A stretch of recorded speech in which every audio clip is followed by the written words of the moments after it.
Here at home, business confidence today is being shaped less by economic data and more by governance, with allegations of systemic corruption, flood control controversies, and a surprise shakeup at the Bureau of Internal Revenue.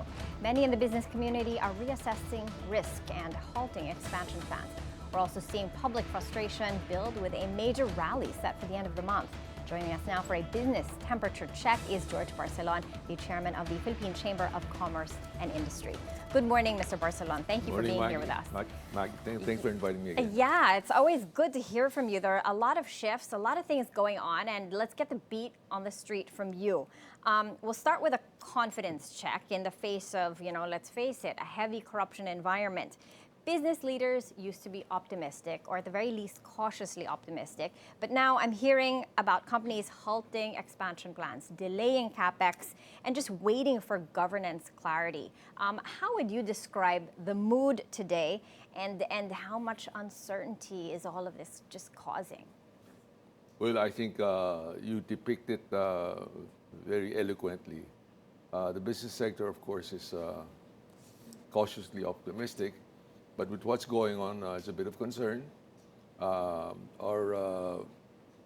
value of our currency has depreciated quite a bit.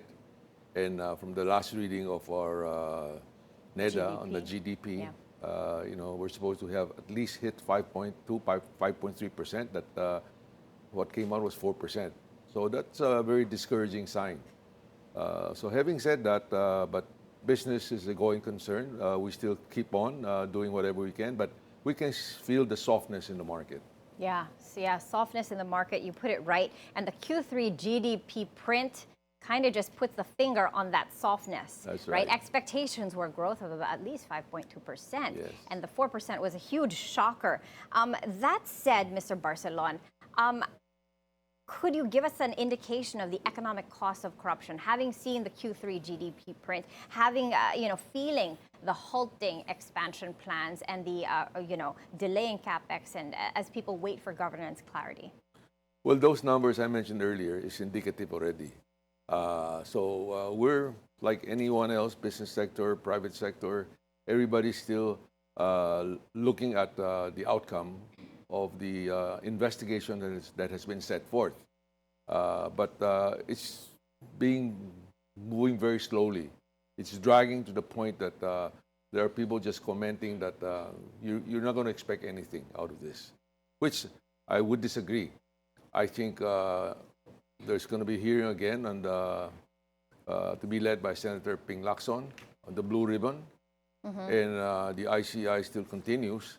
But I would like to suggest, because I've been hearing that the pace of investigation is kind of slow because they have to be evidence-based. And, thinking about people saying something and then retracting really doesn't help. But, Mikey, we have laws. We have different laws that sort of incentivize informer. I think it's about time that we use that. Okay, we have laws like 2338 that's promulgated, passed way back in 1975. This is primarily dealing with BIR and Bureau of Customs. Yeah. Okay. Speaking of the BIR, there was a big leadership change suddenly. Just the other night, it was announced that BIR Commissioner Jun Lumagi was stepping down, and Commissioner Undersecretary Charlie Mendoza was stepping in. How is the business community interpreting this shift? Well, honestly, we were surprised because the performance of Commissioner Jun Lumagi has been acceptable. He has been able to collect more than other commissioners. But I guess maybe he backed off due to the pressure on him. And again, frequently we hear about complaints coming from business sector that the two agencies, BIR and BOC, very important agencies, BIR important and agencies, BOC. And they are they do have the reputation of making it difficult for businessmen. In fairness to former BIR Commissioner Jun Lumagi, he collected targets. He hit his targets. Yes. He collected the money, but it's another story how that money was used. Well, that's true. That's the other side of the story. But I have to comment Commissioner Jun Lumagi. for initiating the reaching out to private sectors. PCCI is one of the leading group that has a monthly meeting with some of the key BIR deputy commissioner and sometimes even the commissioner join us. So I hope that will still continue with the new chairman BIR of commissioner. yes, So you're commissioner hoping of BIR. that Charlie Mendoza continues that Yes. open dialogue. Yes. Apart from that, Mr. Barcelon, what does the PCCI want from the new BIR commissioner? What would you like to see him do within his first 100 days in office? Well, whatever that's there to continue this dialogue, to help the private sectors there's a law has been passed on the payment of taxes, the ease of payment of taxes. I think that can continue, that should continue, and if that can be enhanced, it would be even better. The businessman, generally speaking, has been reeling to the fact that, as I said, there's a softness in the market. And we're looking forward to the next 2 months, no? This month and December being Christmas months. Yeah, the softness in the market that you said, this is Q4. This is when holiday spending comes in. Right. This is when things are supposed to get good to make up for, a weaker, earlier quarters. Do you expect that softness that we saw in Q3 to continue through Q4? Well, I believe that, Filipinos act differently when it's Christmas. They're more willing to spend. Okay? When I say softness, is that I heard importers of goods that's usually in preparation for the Christmas, they've slowed down their importations in September and October. Okay, now In maybe they have anticipation enough of weaker demand? Yes, weaker demand, or maybe they have enough in their inventory to cover for the Christmas season. Yeah, okay. All right. Going back to the massive corruption problem, we know it's there, but people are trying to understand how it happened. There is talk that, it's still talk. We have yet to see how this pans out. But there's talk that the Senate Blue Ribbon Committee will perhaps today focus on DBM Secretary Amena Pangandaman and perhaps even Executive Secretary Lucas Bersamin. They're going to be coming under intense scrutiny. What are your thoughts on this, Mr. Barcelon? Well, my thought is that when President BBM set up the motion on the investigation, and from his cue, I can see that he's saying that there should be no stone left unturned, no matter how high up. And I think this is exactly what they're doing now. You're seeing names being talked about that they will be investigated. So I don't know the specific, but I've been hearing, like as you mentioned earlier, the names that are going up to the executive level. So in a way, that's good. That gives confidence to the private sector that there's conviction from the president that this has to be done. Yeah. Okay. Moving forward, on November 30, there's going to be a big rally. Cardinal Tagle is expected to fly in just to attend this rally. Do you think that his presence will galvanize the public? Well, definitely. I think various academic institutions and churches have been very vocal about what had happened on the corruption. And having people like Cardinal Tagle to be there tells us that this issue is serious enough to warrant people like him. No?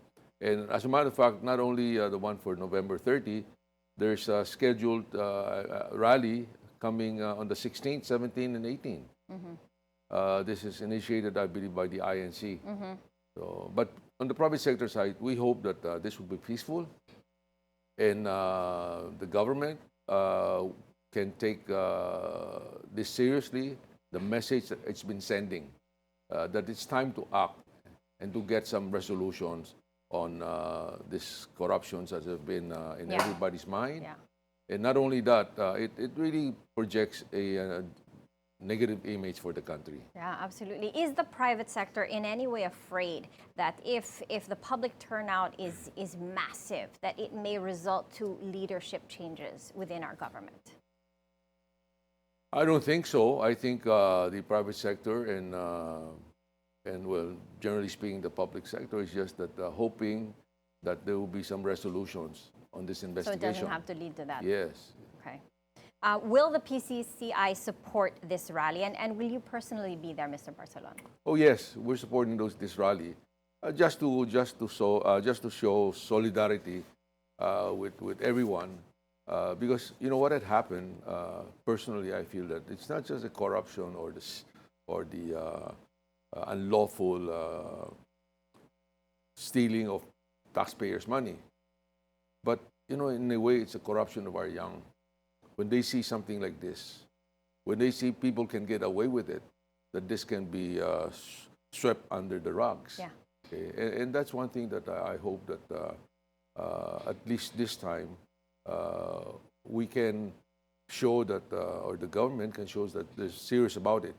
You know, I heard an interview of the former Prime Minister of Singapore, Lee Kuan Yew, and he stated that you know, during the early stage of the Republic of Singapore, he has close friends, close associates who helped get the independence of Singapore.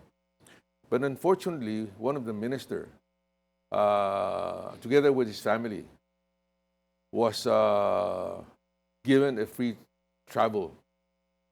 The minute he came back, he was arrested and he was jailed. So that sends a strong message.